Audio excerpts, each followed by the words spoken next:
Je suis ravi de vous retrouver sur le plateau d'agriweb.tv et nous sommes en direct ici du Salon de l'Agriculture Nouvelle-Aquitaine et nous allons parler de la Fondation pour une agriculture durable. Ce prix, présentez-le nous, Francis. Qu'est-ce que c'est que ce prix ? Alors tout d'abord, la Fondation pour une agriculture durable en Nouvelle-Aquitaine qui a été créée depuis 2009 et qui a pour but de récompenser des agriculteurs qui ont des projets innovants et durables sur cette Nouvelle-Aquitaine. Donc depuis 2009, nous avons tous les ans récompensé 2 ou 3 agriculteurs qui avaient des projets pas forcément révolutionnaires, mais des projets qui prenaient en compte l'environnement et qui, en même temps, étaient viables et durables dans le temps. Et puis après, nous avons évolué et nous avons également primé des jeunes doctorants qui, eux, faisaient des études sur, pareil, des nouvelles techniques qui permettaient donc de rentrer dans une agriculture respectueuse de l'environnement et qui s'inscrivaient dans la rentabilité, dans la durabilité. Voilà. Très bien. Donc justement, il y a aussi des fondateurs autour de ce prix, de cette fondation. Expliquez-nous qui s'est réuni pour créer ce prix. Donc en 2009 a été créée cette fondation avec des fondateurs qui étaient sur la base des organisations professionnelles agricoles où nous retrouvions le Crédit Agricole, la SAFER Aquitaine Atlantique et nous retrouvions également des groupes qui venaient de l'agrochimie ou de l'industrie, à savoir EDF et le groupe Bayer qui nous avait rejoints. Tout ça sous l'égide de la Chambre régionale d'agriculture d'Aquitaine qui, elle, assure le secrétariat de cette fondation. Très bien.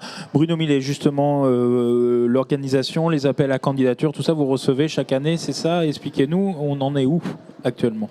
Alors, juste pour compléter ce qu'a dit Francis, parce qu'on va se faire tirer les oreilles, il y a aussi le groupe Maïs Adour qui est à nos côtés depuis le début. Il ne faut pas les oublier. Ils sont importants. Merci Bruno. Le prix, comment il fonctionne? Alors, il fonctionne, comme l'a rappelé Francis, grâce à nos fondateurs. On leur passera la parole tout à l'heure à ceux qui sont là. Le principe est assez simple parce qu'on a voulu que la participation des agriculteurs soit le plus simple possible pour eux. Ils ont suffisamment de dossiers à remplir. Donc la candidature, elle est sur un recto verso. Qu'est mon exploitation? Et en quoi la réalisation que j'ai faite sur mon exploitation a amélioré le système sur l'environnement, l'économie et le social. À partir de ça, on reçoit ces candidatures. On a un jury d'experts et tout à l'heure, ils s'exprimeront puisque nos lauréats ne sont pas tous là, donc c'est eux qui ont la rude tâche de présenter les réalisations primées. Ces experts se réunissent et disent ça c'est un dossier qui est abouti, qui est intéressant, ou là c'est encore trop jeune, ou ça ne correspond pas aux objectifs de la Fondation. Donc on ne le retient pas. Et sur la base de ceux qu'on a décidé de retenir, on va chez eux, on les visite. Donc ce sont des visites qui sont faites en binôme, qui durent 2 à 3 heures sur l'exploitation, on prend rendez-vous. Et là on a une grille d'analyse dont la trame est issue du travail qui avait été fait à l'époque à l'IRSTEA, la trame IDEA. Alors on ne rentre pas dans le détail d'une trame l'analyse IDEA qui demanderait 2 jours, on fait ça en 3 heures. Et à partir de cette grille, on donne une notation, on donne une impression générale. Et donc les experts rendent compte au comité exécutif de la Fondation de leurs observations qui, lui, juge de la possibilité d'attribuer ou pas un prix. Ce qu'on n'a pas dit non plus, c'est que cette fondation elle est placée sous l'égide de Fondation de France, puisqu'en fait, on a considéré qu'elle correspondait à un intérêt général de développer l'agriculture durable sur nos territoires. Très bien. Mais justement, moi, je vous propose de découvrir un peu avec vous, Yves. Il y a eu combien de candidatures cette année? Je crois 10 candidats, c'est bien ça? C'est bien ça, en effet. 10 candidatures reçues. Sur 6 départements. Sur 6 départements, tout à fait. Ensuite, les candidats sont visités, comme vient de le dire Bruno. Alors, nous sommes 5 experts, en fait, à visiter. On y va par binôme, comme vient de le préciser Bruno. Nous sommes reçus par les candidats, donc par les 8 candidats, puisqu'il y a 2 candidats qui n'ont pas été retenus parce qu'ils n'étaient pas dans les règles du jeu, entre guillemets, de l'appel. Et donc ces candidats nous reçoivent, et on peut les remercier d'ailleurs, parce qu'ils nous reçoivent pendant 2 voire 3 heures, à livre ouvert. Et donc c'est un certain investissement qu'ils nous offrent. Donc 8 candidats visités, et sur ces 8 candidats, 4 lauréats ont été nommés donc, par le jury. Donc sur ces 4 candidats, il y en a un en Charente, un dans les Deux-Sèvres et 2 dans la Vienne. Voilà. Donc, on a... À croire que la durabilité est plutôt au nord de la région en ce moment, mais bon. J'ai l'impression, oui, c'est une réflexion que j'allais faire, pas parce que je suis originaire de la Vienne, loin de là quand même. Donc justement, dans ces 4 candidats... Donc dans ces 4 candidats, on a la chance d'en avoir un présent sur place. Et nous Donc à qui on va laisser la parole. Alexandre, c'est ça? Alexandre Vanacker. Donc, venez. Alors là, va falloir passer par-dessus la botte de foin, mais ça va le faire. Voilà, donc je passe à sa parole. Donc présentez-nous un peu, Alexandre, votre exploitation. Vous êtes situé où dans la Vienne? Eh bien, moi je suis apiculteur dans le sud de la Vienne, à mi-chemin entre Poitiers et Angoulême. Et donc l'exploitation, c'est une exploitation de taille convenable, 350 ruches. Je suis le seul dans mon exploitation. On produit du miel en vente en détail. Et mon projet, c'était un projet assez abouti depuis un peu de temps. Et donc j'ai un partenariat en fait qui est lié entre les agriculteurs sur mon secteur et moi-même, puis des coopératives. Et ce partenariat, en fait, le but du jeu, c'était de créer de la pollinisation pour les agriculteurs sur le secteur, de moi me faire une production de miel convenable et d'avoir ces ressources toujours sous la main. Et puis pour les coopératives, c'était de créer du lien entre les apiculteurs et les agriculteurs du coin. Voilà. Et en plus de ça, on a été aidé avec de matériel en fait, que moi j'avais déjà sur mon exploitation, et les coopératives ont aussi investi dans le même matériel. Et tout ça dans le but de montrer par des schémas et des courbes ce qui se passe au niveau de la production, au niveau des apports sur les cultures. On a mis une photo là, si vous voulez la commenter. Oui. C'est les balances connectées, voilà. Voilà, donc, Ah oui. voilà, c'est ce dont Décrivez-nous un peu tout ça. Eh bien, c'est tout simple.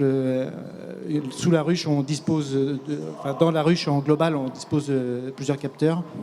Là, on a une barre de pesée qu'on peut voir à l'arrière de la ruche, là, qui elle, surveille en permanence le poids de la ruche. Et en interne, on peut avoir aussi un capteur qui contrôle la température interne de la colonie, et en même temps qui sert de point GPS. Et on a un capteur qu'on ne voit pas ici, mais qui est aussi un intérêt, qui est un pluviomètre aussi, connecté. Et donc en reliant les 3 données, en fait, on peut dire qu'on a une rentrée de nectar, une mielée potentielle, où bien, on n'a pas d'augmentation de poids, donc il n'y a pas de nectar qui rentre. Il a plu, le pluviomètre nous a donné de la pluviométrie, donc c'est normal. S'il n'a pas plu, il y a peut-être une autre problématique sur le secteur. Il n'y a peut-être pas de nectar, il y a peut-être eu une intervention par l'agriculteur. Voilà, on peut surveiller plein de choses comme ça. Oui, donc là, c'est vraiment, vous êtes technicien, là, quasiment. Là, c'est de l'apiculteur technicien, là. Même, ouais. On devient un peu plus lié à la technologie, mais ce n'est qu'une aide, quoi. Voilà, ce n'est qu'une aide, mais ça formalise les choses. On peut transmettre des choses par écrit, plutôt qu'avant, où on pouvait dire uniquement du verbal et de l'observation. Voilà. Là, vous avez les données qui peuvent expliquer pourquoi il y a moins de miel, pourquoi il y en a plus. Exactement. Avec le recoupement des données, en fait, on peut dire à tel et tel moment de l'année, c'est intéressant, les cultures que tu as mis en place sur l'exploitation, ça m'intéresse. Est-ce que toi, tu as vu le potentiel pollinisation plus importante, voilà. Ou au contraire, à certains secteurs, de certains moments de l'année, moi j'ai des trous de mielés, voilà. Qu'est-ce que tu pourrais mettre en place pour que ce soit plus intéressant pour les apiculteurs, en sachant que les ruches, du coup, je ne vais pas les bouger, elles vont rester en place, et pour la culture d'après, elles sont toujours là, quoi. Voilà. c'est une synergie comme ça. On essaie. Et vous travaillez avec vos voisins, c'est ça, vos voisins agriculteurs, c'est ça? C'est des voisins, soit que j'ai contactés, qui sont venus me voir, par les biais des coopératives ou pas. Et voilà, on est liés depuis 3-4 ans comme ça déjà. On peut compléter en disant que M. Van Acker a une excellente relation avec les agriculteurs. On peut même qualifier son action d'influenceur positif dans la relation agriculteur-apiculteur. Et je pense qu'il faut le souligner parce que c'est important. Il a aussi une autre qualité qu'il n'a pas dit, c'est que en dehors de la high-tech, c'est un menuisier aussi. Hein. Donc c'est vous qui faites... Expliquez-nous.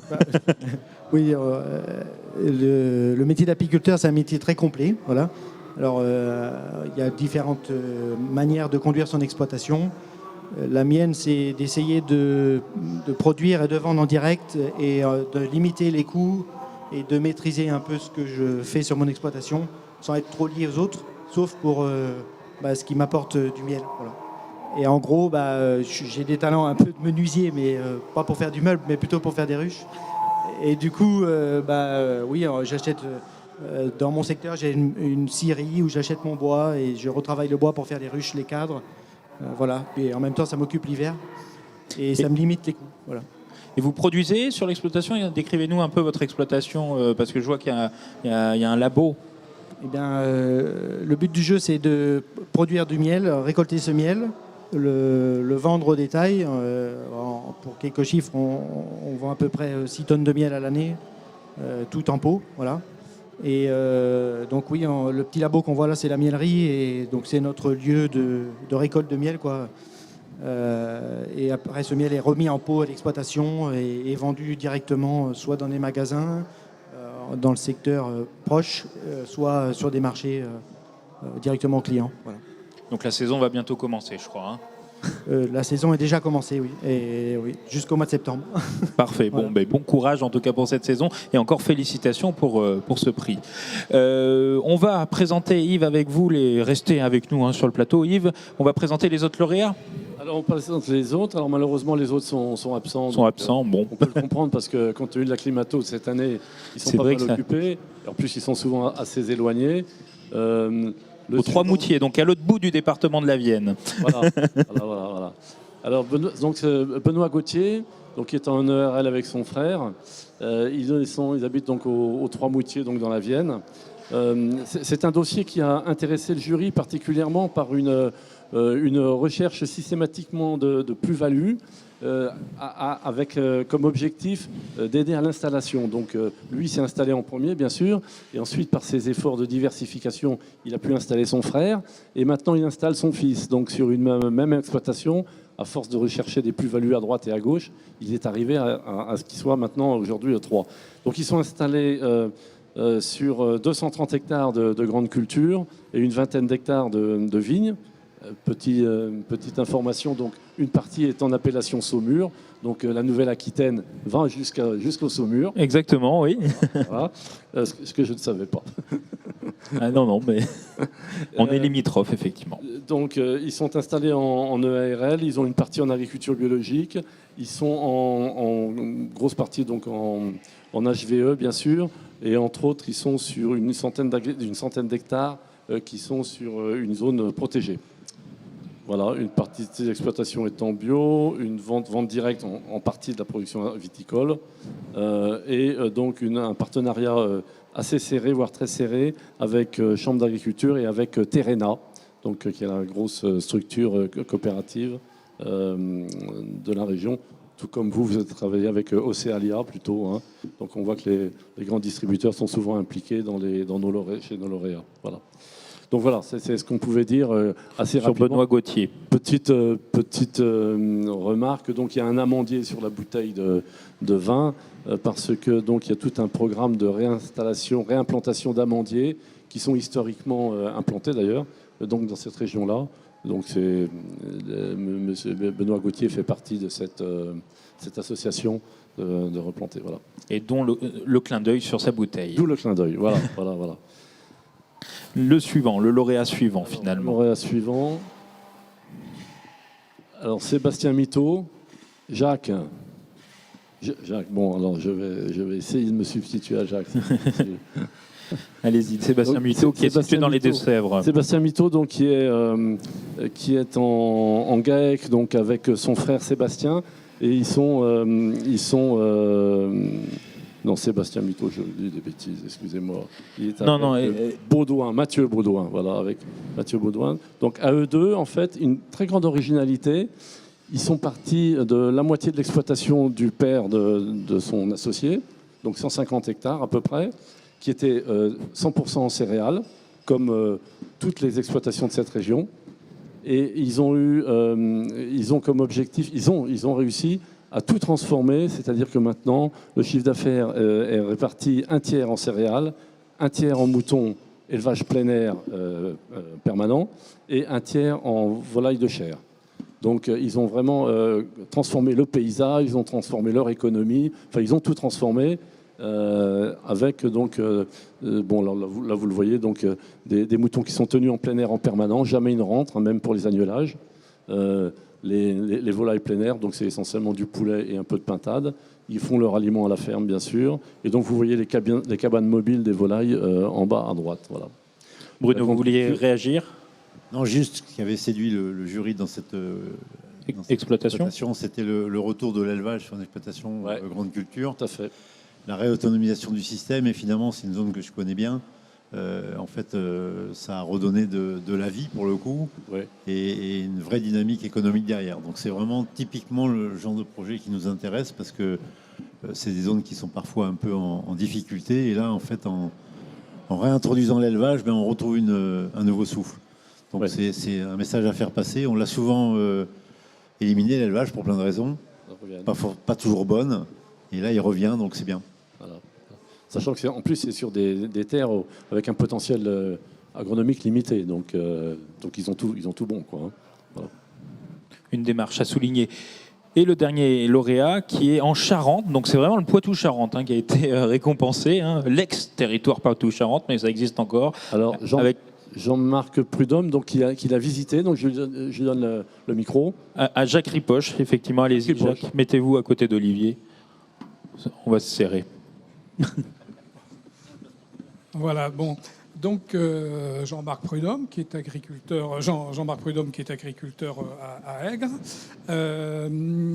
qui nous a sollicité pour nous montrer un petit peu ce qu'il faisait en faveur de la biodiversité, puis contre le réchauffement climatique, avec cet excellent argument que nous avons entendu, c'est que il conduit à un compagnonnage professionnel avec messieurs Blot et Gaborio, qui sont des agriculteurs qui sont bien connus de notre fondation, puisqu'ils ont déjà été primés. Il s'est dit, je vais vous montrer ce que moi je fais. Alors on a dit volontiers. Et effectivement, nous n'avons pas été déçus du voyage. Donc ça se traduit comment? Action en faveur de la biodiversité et contre le réchauffement climatique en polyculture. Ça se traduit par des couloirs écologiques, des bandes fleuries, des couverts végétaux, la substitution de phytos par des extraits fermentés de plantes, étant entendu qu'il n'est pas à zéro phyto quand même. Voilà. Utilisation de déchets verts. Il mène aussi un partenariat extrêmement intéressant avec un éleveur de salers qui a 300 salers, et ces salers viennent sur les couverts et fertilisent en même temps le sol. Donc c'est un bon échange. En plus, économiquement, c'est quelqu'un qui mise énormément sur la diversité. Donc qui sur 140 hectares développe 40 hectares de blé, 4 hectares de triticale, 16 hectares de févrole, des pois, des vesses pour les couverts végétaux. Donc il fait du métail pour son partenaire éleveur, 26 hectares de soja, 21 hectares de luzerne porte-graine, 18 hectares de luzerne fourrage, 12 hectares de prairies, et j'en passe peut-être. Donc voilà. Ce qu'il faut souligner concernant le personnage, ce qui fait aussi son intérêt, c'est qu'il est devenu chef d'exploitation à l'âge de 15 ans. Pas juridiquement, puisqu'effectivement il ne le pouvait pas. C'est sa mère qui a exercé la responsabilité juridique jusqu'à sa majorité, mais il a commencé à l'âge de 15 ans.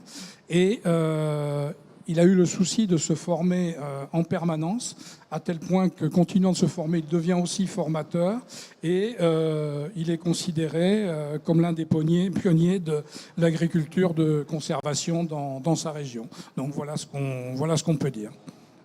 Oui, Bruno, vous vouliez rajouter quelque chose? Non, juste ajouter aussi, alors lui, il n'a pas intégré l'élevage sur son exploitation, mais on voit bien que le système, il fonctionne aussi parce qu'il y a une complémentarité avec un éleveur.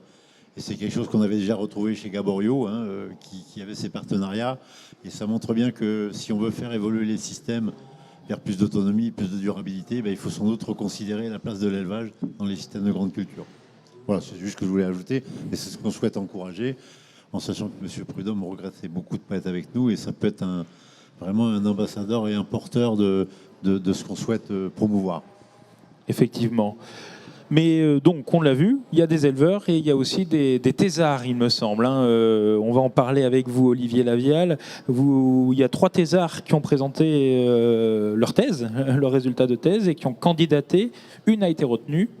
Laura, est-ce que vous pouvez nous dire un peu nous présenter un peu sa thèse, pardon?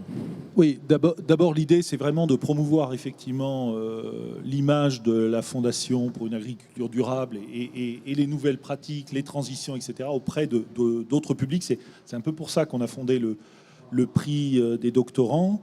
L'objectif, c'est d'abord de promouvoir cette image auprès de toutes les universités de Nouvelle-Aquitaine notamment. Donc toutes les universités de Nouvelle-Aquitaine ont été contactées, ça veut dire Poitiers, Limoges, La Rochelle, Bordeaux et Pau.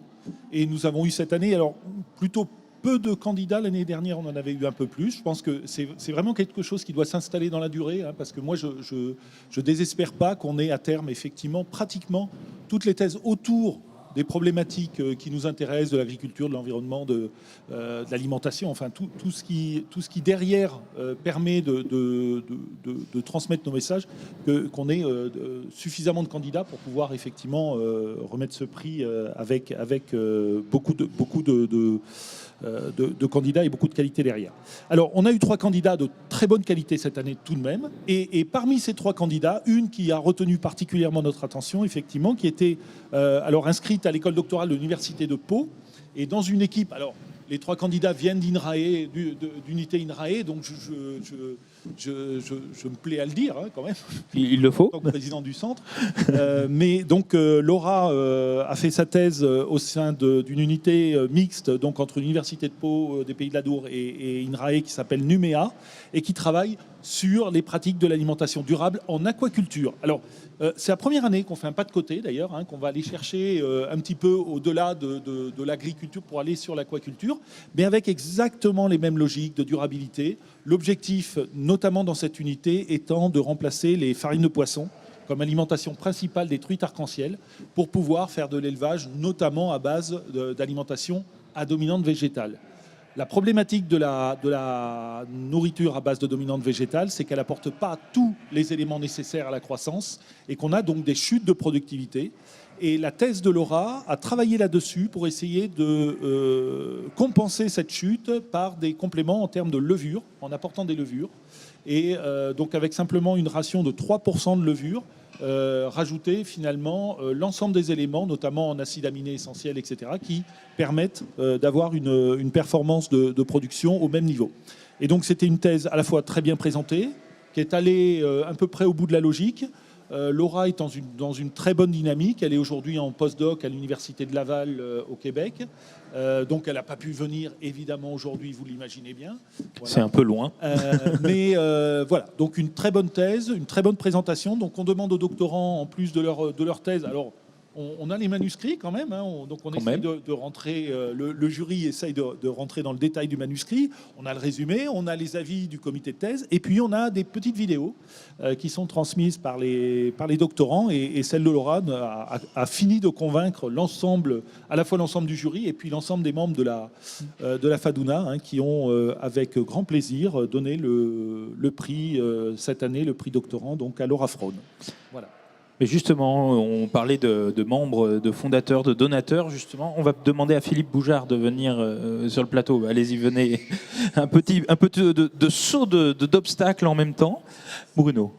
Oui, avant de passer juste une petite anecdote quand même, c'est que J'ai oublié de dire tout à l'heure, si Monsieur Prudhomme n'a pas pu venir, c'est qu'en fait, il assistait à une restitution de thèse d'un doctorant qui a travaillé chez lui sur la comparaison des valeurs nutritionnelles d'un blé en agriculture de conservation des sols et en agriculture conventionnelle.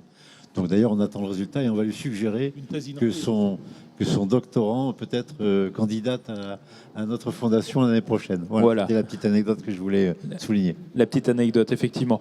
Donc, je vais vous donner la parole, Philippe Bougard. C'est vrai que soutenir la fondation, c'est important pour EDF ? C'est important. Je suis très heureux, effectivement, d'être présent parmi vous là. Et c'est important, mais c'est même un honneur parce que la préservation de la planète, c'est dans la raison d'être du groupe EDF. L'innovation aussi, donc c'est à peu près les deux pieds de la fondation, et donc nous sommes heureux d'avoir ces pieds-là aussi avec vous. Justement, autre donateur, finalement, Fabien Joffre, vous pouvez nous dire pour la SAFER, c'est bien ça, c'est aussi important? Ah oui, ça fait partie de nos fondements. J'ai entendu parler d'économie, donc durabilité, rentabilité. C'est important pour que ça soit durable, que les exploitations gagnent leur vie sociale, garder du monde sur le territoire, sur toute la Nouvelle-Aquitaine. C'est important pour nous. 400 000 exploitations, on est toujours en baisse. Donc si on veut garder ça en France, il faut continuer à pouvoir installer l'environnement. Mais c'est de plus en plus prégnant et c'est nécessaire de continuer. Et j'ai entendu des mots qui me plaisent beaucoup parce qu'on a beaucoup tapé dans l'élevage pendant quelques années. Je suis moi-même éleveur à titre personnel et c'est vrai que j'apprécie cette combinaison. Moi-même, j'ai de l'élevage et des noyers, de la nuciculture. Et je vois l'importance que ça peut avoir en termes d'alchimie qu'il peut y avoir. On est beaucoup plus résistant aux sécheresses quand on a des sols gorgés de carbone. Donc c'est vrai que l'élevage est essentiel pour garder des sols riches et le plus résilient possible. Donc je me retrouve totalement dans cette fondation et dans ce qui est fait. Parce qu'encore une fois, la technique chez les agriculteurs, c'est ce qui arriveront à nous sortir. Parce qu'on le voit bien sur le marché mondial, si on joue que sur le coût, on sera toujours perdant. Donc il arrive un moment, il faut innover, toujours trouver, sans arrêt se remettre en question et trouver des nouvelles solutions pour être le plus résilient possible. Merci beaucoup pour ce témoignage. J'allais dire, on va passer peut-être déjà à l'édition suivante. Francis, avec vous, il faut peut-être annoncer les prochains appels à candidature.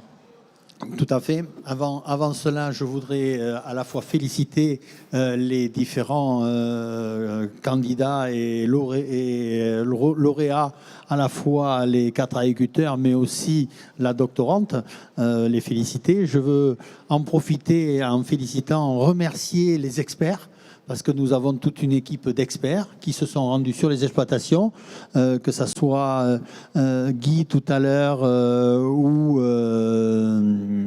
notre ami, j'ai mangé le prénom maintenant, Jacques, qui ont représenté ces experts en donnant un peu leur avis et en expliquant un peu ce qu'avaient fait, pourquoi ils étaient retenus. Remercier aussi toute l'équipe qui a examiné les trois thèses des doctorants, dont Olivier en est la cheville ouvrière de cette affaire. Je veux continuer et insister à remercier aussi les fondateurs, dont Fabien, qui représente la SAFER aujourd'hui, est parmi nous. Les donateurs tels que EDF, c'est quand même important pour nous que EDF soit là. Et puis tous les autres qui ne sont pas présents aujourd'hui, le Crédit Agricole, Maïs Adour, je ne les oublie pas, aussi, qui sont parmi nous et qui continuent. Alors, ceci dit, en effet, nous allons lancer la remise des prix sur une exploitation, parce qu'on est dans la fondation animé par ce qui se passe et la réalité du terrain. Donc, nous allons remettre dans le courant juin ce prix sur une exploitation qui sera celle de Christophe Godet, voilà, qui est aussi dans le nord de notre Nouvelle-Aquitaine. On reste dans le nord, on reste pas dans le sud, mais la Nouvelle-Aquitaine est grande, donc c'est tout à fait logique qu'on aille un peu dans le nord. Et nous allons lancer également pour l'année prochaine à la fois l'appel à candidature pour des doctorants et l'appel à candidature pour également des exploitants qui ont mis en place sur leur exploitation des projets et alliant économie et également respect de l'environnement ou amélioration des pratiques pour notre environnement. Voilà, donc c'est lancé et nous continuons notre bonhomme de chemin. Merci Francis. Bruno, vous voulez y rajouter quelque chose encore? Décidément, je suis bavard. Non, juste non. compléter ce qu'a dit Francis, effectivement, le lancement des appels à candidature. Il y a une chose dont on n'a pas parlé, c'est que la Fondation soutient aussi les startups en s'associant au prix Agrinov. Donc Agrinov, c'est effectivement quelque chose, une initiative qui est née dans le Lot-et-Garonne, un ERAC, qui organise tous les ans un appel à candidature pour des startups dans le domaine agricole et agroalimentaire. Et la Fondation, par convention, est associée à Agrinov pour récompenser un des 3 lauréats choisis. Le jury s'est réuni il y a une dizaine de jours. Je ne peux pas vous révéler les résultats parce qu'il faut attendre. Voilà. Et nous serons amenés par rapport à ces 3 lauréats qui ont été choisis à voir s'il y en a un qu'on souhaite plus particulièrement accompagner dans la mesure où on considère que ces travaux améliorent aussi la durabilité de l'agriculture. À l'époque, on avait imaginé faire un prix tout seul dans notre coin. On se dit on en fait déjà 2, c'est pas mal. On va plutôt s'associer à d'autres qui le font pour unir nos efforts. Et je trouve que ça porte ses fruits. En général, on a souvent des entreprises intéressantes qui sont accompagnées. Voilà. Et puis donc, effectivement, comme le disait Francis, les 2 appels à candidature vont être ouverts incessamment sous peu. Donc, voilà. Et appel à candidature, ça, c'est pour les candidats agriculteurs et doctorants. Mais on fait aussi un appel au peuple pour les entreprises qui voudraient nous rejoindre. On voit qu'il y a des donateurs qui sont contents d'être à nos côtés. Les portes ne sont pas fermées. Il y a des coopératives qu'on aimerait bien accueillir, dont certaines ont des lauréats qui ont été récompensés cette année ou dans les exercices précédents. La porte reste ouverte, il n'y a pas de problème. On les accueillera avec grand plaisir. Merci à tous en tout cas pour ce prix de la Fondation pour une agriculture durable en Nouvelle-Aquitaine. Et nous, on se retrouve pour une nouvelle émission sur agriweb.tv. À très vite.